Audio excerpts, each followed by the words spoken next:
That brings us to this morning, which has been a very frustrating morning for me. From the bed in the dark room, I looked at the blue light on the USB hub, the data light. It was not blinking. There's no way everything's done already. Hey, Currituck traffic, air tractor 08 box, about a 1 mile. Is that somebody off the side of the runway right there? What is that? Looks like it. I'm going around. There it is. It's where it all began. All of our financial problems. Baby, I'm really happy right now. Now we have to, I know it's cheesy, but now we have to go finish watching Outer Banks. How much longer? You have a big expensive display right in front of you that will tell you exactly that. I just wanted to talk to you though. 1 hour and 6 minutes. Oh, thanks, babe. I'm Josh, a pilot and flight instructor who loves the sky, sharing it with those around me and using it to see the world from a new perspective. Flying can seem super complex, but I make it my mission to promote safe practices while enjoying the beauty this world has to offer. Subscribe to climb into the cockpit on future adventures. This is Aviation 101. 0991 New Orleans, clear to the Foley Airport via AS5 on departure, maintain 2,000 feet.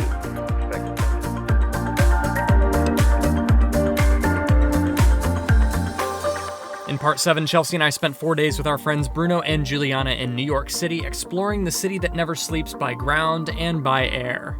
Our time with them truly became a core memory for this trip, but after many miles walked in the city, a rooftop cookout, an epic skyline flight, and a chill day of computer work, we're ready to move on to the next chapter of this adventure. There is a gap in this story, though, where we actually couldn't film because of some technical problems. The issue had to do with bad USB hardware in my MacBook that was actually causing all of my footage transfers to fail, and it was just getting worse and worse. Because it was getting up there in age anyway, I already had one on order to be delivered at one of our destinations down the road. We were okay with not filming while I took time to work around the issue though, because we did need a bit of a break anyways. We flew down to Maryland from New Jersey, had a few meetings with AOPA, a couple of interviews for their magazine, and a down day of work alone in our quiet hotel room to sort out this footage transfer issue with no positive results. But alas, the show must go on as we're ready to depart Maryland, eventually bound for Hilton Head Island, South Carolina. Welcome to Part 8. Fueler was a fan. A super nice guy. He topped us off. We only took 13 gallons, so we're good to go. But to wrap up my grievances from this morning, I woke up around 5:30 or 6 is when my eyes kind of started to open, and I subconsciously knew that I had a transfer going on the computer. I had all the cards and the USB hub, and it was being really finicky last night, but I said I'm just gonna drag everything over to their folders, let it transfer overnight. It says 9 hours remaining. From the bed in the dark room, I looked at the blue light on the USB hub, the data light. It was not blinking. And I was like, there's no way everything's done already. So I just kind of laid back down for probably 20 minutes and let the depression set in. Opened the computer, and sure enough, error messages all down the side of the screen saying cards were disconnected without ejecting them, and all of the transfer statuses said that they were interrupted. It did not get anywhere close to being done transferring, and at this point we're leaving today. I don't have time to try and do this again, and we had to ask the Uber driver from the hotel to here to stop at Best Buy so I can run in and buy 6 very big U3 SD cards.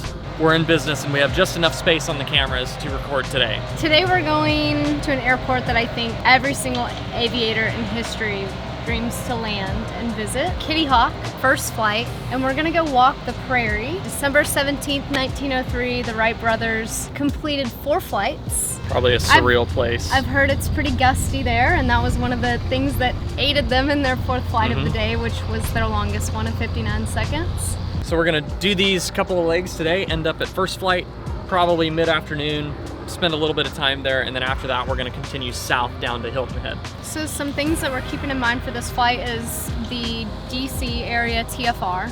The CIFRA around here. The CIFRA, we're gonna stay out of that. We don't have to be on a flight plan to depart out of here if we're not going into the CIFRA, but we're gonna get flight following so at least they know that we're here, they know our intentions, and we'll just kind of steer around the Bravo with the heading bug on the autopilot, and it'll be all right. So anyways, we're gonna put the camera away. We're actually running behind schedule, so we're gonna do a pre-flight, get in the plane, get ready to go, and work as a crew to get through the checklists and get everything squared away, pick up some flight following here on the ground, and depart Frederick, Maryland for Kitty Hawk, North Carolina.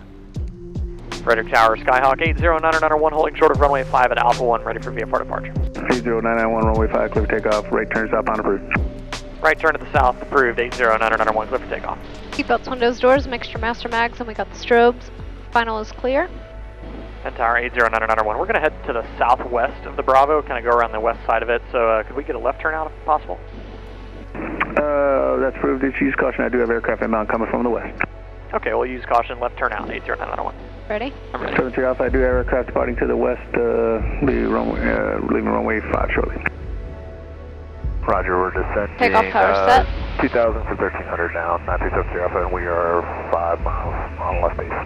73 Alpha, Roger, plan to follow There's traffic 50. Coming up inside of 5 miles, report traffic in sight. Still looking for that traffic on final 9370 Alpha. We're up and climbing in 1,000 feet. 73 kilo, same position. 4.5. There's our report point. Roger, report 2 miles. Potomac approach, Skyhawk 80991, 6,400, climbing 8,500. November 80991, Potomac approach, Delta Turner 3017. We leveled off with Potomac approach and basically steered around the Washington, D.C. class Bravo airspace. And after 2 hours of cruising on autopilot, some snacks, and a few ATC handoffs later, we could see the place where this whole powered flight thing began. Kitty Hawk, North Carolina.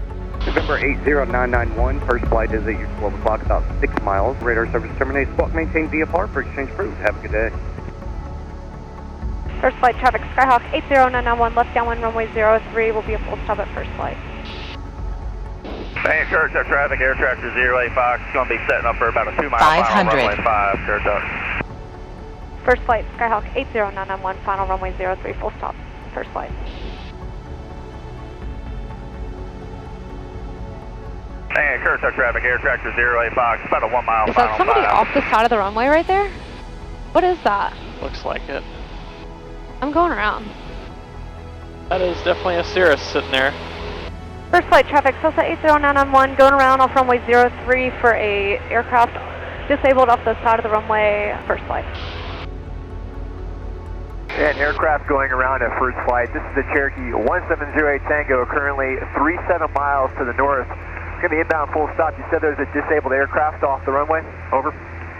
First flight, yes, affirmative. Skyhawk 80991, we were on short final and saw them just off the side, and we ended up doing a low pass just to assess the situation. It doesn't look like anyone's in there, and it is pushed off fully into the grass, so we're going to make a landing first flight. Okay, Roger, thanks for the info. 08 Tango. Wonder what happened there. It didn't look like the chutes popped or anything. No. 500. Alright, everything looks good. Beach traffic, November 4805 Golf, the beam, first flight right now, transiting southbound along the beach, 3,500. Beach traffic, 38 Juliet, it's 2.5 north.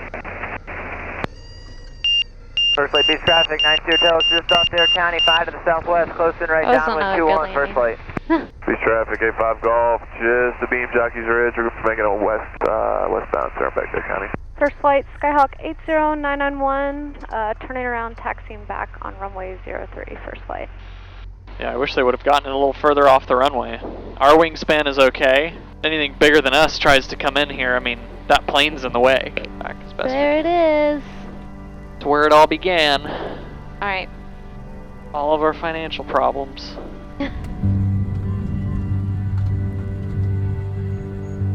The Wright brothers came to this place from Dayton, Ohio to take advantage of the steady laminar winds coming off the Atlantic and take advantage of the remote privacy this place could offer while they worked to develop this idea of sustained, controlled, powered flight in a heavier-than-air machine. Wilbur and Orville Wright spent about 3 years launching gliders from the nearby sand dunes, learning about aerodynamics, weight, center of gravity, relative wind, all of it. A talented mechanic named Charles Taylor was hired by the Wright brothers to build an engine that couldn't be bought anywhere at the time.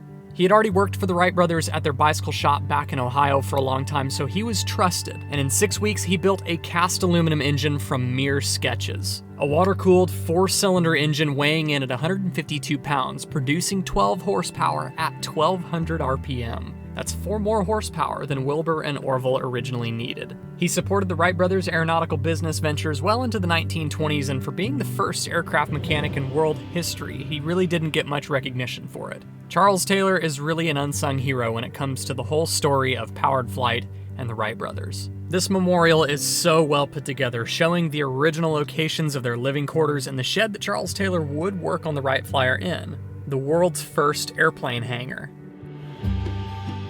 Inside the Visitor Center is a scale replica of the Wright Flyer, a scale model of the engine that Charles Taylor built for the Wright Flyer, and even contains remaining pieces of the original props and fabric from the actual aircraft. Without the vision and determination from Wilbur and Orville Wright and the ingenuity and execution from Charles Taylor, aviation as we know it would likely look very different today, and it all started right here, just south of Kitty Hawk, North Carolina.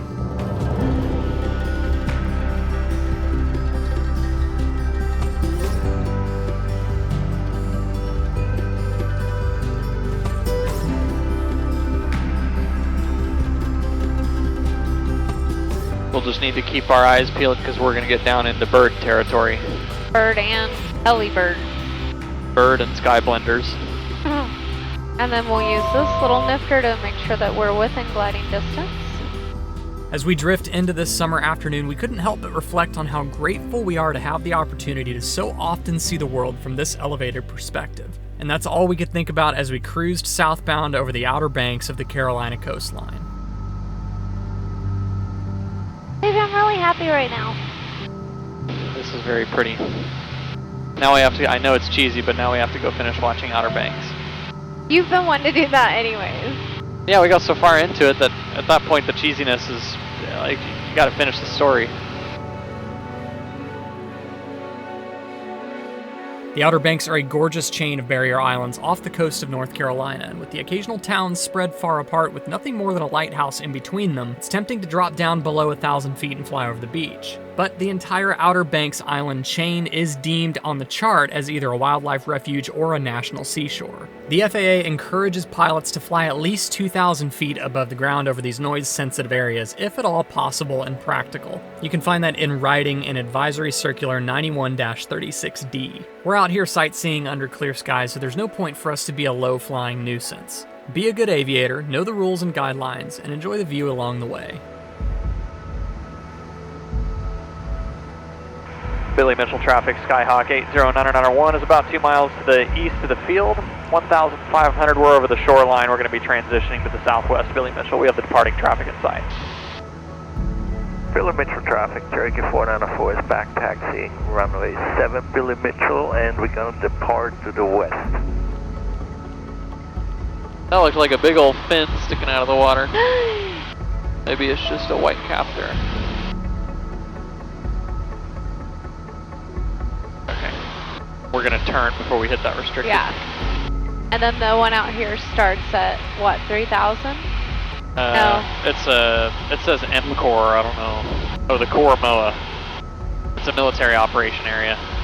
Yeah, but what's this restricted? It's got a restricted and an MOA. So it's got a warning area and a restricted, right? Oh, it starts at 18,000. Okay. Yeah, we're good. But that's why I have the profile view up, so it'll show if we're going to breach some airspace. Yeah, I already looked at it all on the ground. Oak traffic, Cherokee 5497 Whiskey. The back taxiing from the ramp, runway 6 to the approach end. Oak traffic. Smithfield, Beaufort, North Carolina. Automated weather observation 2206 Zulu. Wind 050 at 07. Visibility 10. Sky condition clear. Temperature 29 Celsius. Dew point 15 Celsius. Altimeter 3003. Remarks. Density altitude 1,500. Oh, there's fishermen standing in the water down there. I just saw them throw their net. Oh. Beaufort traffic, Skyhawk 80991, final runway 03, full stop, Beaufort. 500. There is a tiki bar down there in the water with a motor shooting across.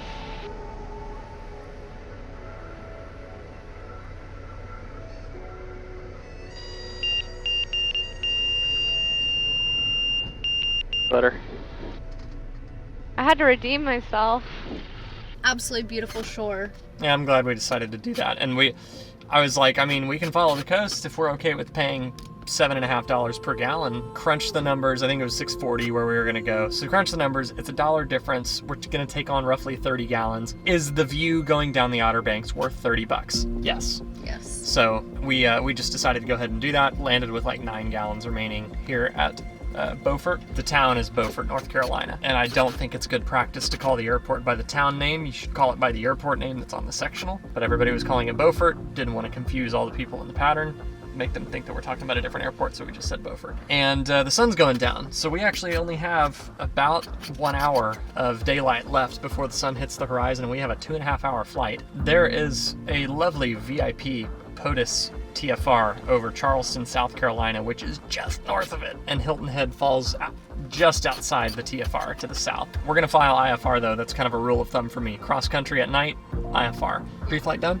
Pre-flight is done. We've sumped, we've dumped, did a walk around. Everything looks good. The engine and stuff is performing perfectly. I am always extra cautious for night flying stuff, and you are too. It's one of our many discussion points, but we're not flying a club plane. We know this plane well. We have engine monitor stuff. The weather looks great, and I think it'll be an uneventful flight into Hilton Head. But we do have a 4-point engine monitor. We can watch everything, and that keeps me pretty comfortable, and it also makes me feel better being on an IFR flight plan, knowing that we're not going to run into a cloud bank that we can't see coming. Especially like this coastal area is so dense with restricteds, MOAs, now TFRs. It's an extra set of eyes watching out for us. So it's one step beyond the flight following. Absolutely. So. I'm ready to go. Beaufort traffic, Skyhawk 80991, departing runway 8 Beaufort. We're off before the abort point. Evening approach, Skyhawk, November 80991, just departed Beaufort. I'd like to pick up our IFR clearance if we could. Skyhawk 80991, good evening. Cherry Point approach, Cherry Point altimeter 3005, squawk 3654. 3654 on the squawk, altimeter 3005, 991. November 80991, you are radar contact 3 miles, about 4 miles northwest of Michael J. Smith there. Altitude indicates 2,100. You are cleared to Hilton Head as filed. Climb maintain 6,000. Cleared to Hilton Head as filed up to 6,000, 80991. Appreciate it. And November 80991, you can contact Wilmington approach now, 135.75. Have a safe flight and a good night. 3575, appreciate all your help, 80991, good night. Wilmington approach, Skyhawk 80991, 6,000, direct Grand Strand. Skyhawk 80991, Wilmington approach, altimeter 3003. 03, 991.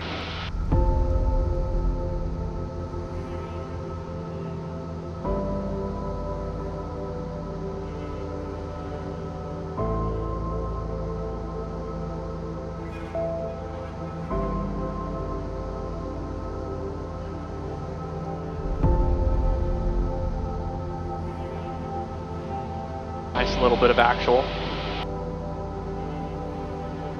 American 2950, descend, maintain 2,000, proceed direct Sappho. That is so gorgeous. Departure, Command 6062, 1.7 calling for 5,000. Command 6062, Wilmington departure, radar contact, climb maintain 10,000, 10,000, turn left direct Kinston VOR. 10,000 and direct Kinston, Command 60, what am I, 6062. November 5529 Delta, contact Myrtle Beach approach 119.2. 962 for 29 Delta, have a great night, sir. See ya. Legion 762, Myrtle approach, you with me? Yeah, just made a switch, getting ready to check in, Legion 762. Legion 762, Myrtle altimeter 3001, Charlie current for the visual 36, flight heading 130. 3001 heading 130 and visual 36, Legion 762.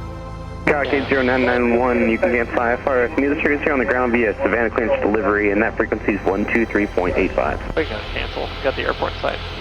Airport in sight, we can go ahead and cancel. Skyhawk 80991.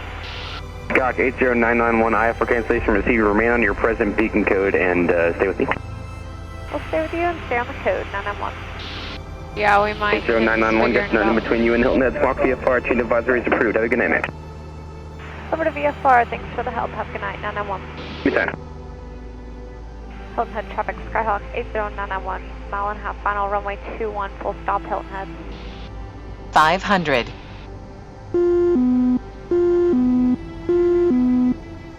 All right, checklists are done. We're all lit up. Minimums. Runway in sight.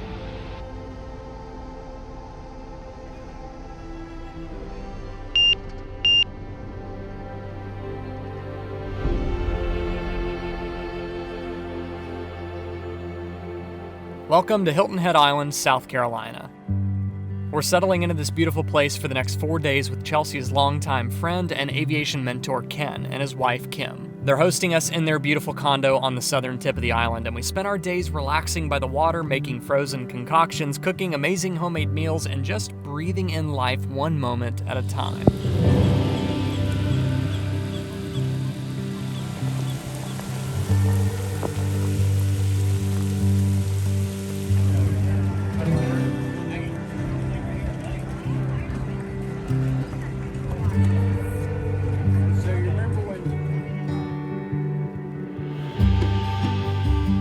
We topped our stay off with a meal and live music at the famous Salty Dog Cafe, and after this blissful 4 days of island time, we waited for a little weather to pass through our next route to the south, and we were on our way. In the next episode, we pack up the Skyhawk yet again for one long, nearly 4-hour leg to West Palm Beach, Florida, cruising right over Daytona Beach, where this airplane got its Garmin makeover just a few months before. We'll then drop into Foxtrot Delta 08, Antiquers Aerodrome, to stay with our friends Eric and Valerie from the YouTube channel Skyline Baron Pilot. They own a beautiful beach Baron, and they gave us the grand tour of Palm Beach, Florida, complete with a rip down to Key West in the Baron, all before sending us off to the Bahamas. Be sure to hit like on this video if you did, subscribe if you haven't, and ring that notification bell so you don't miss the next episode of this 5,000-mile trip. Until next time, everyone, you know the drill. I want you to stay happy, healthy, current, but most importantly, stay proficient. We'll see you in Part 9 right here on Hilton Head Island, South Carolina. Fly safe.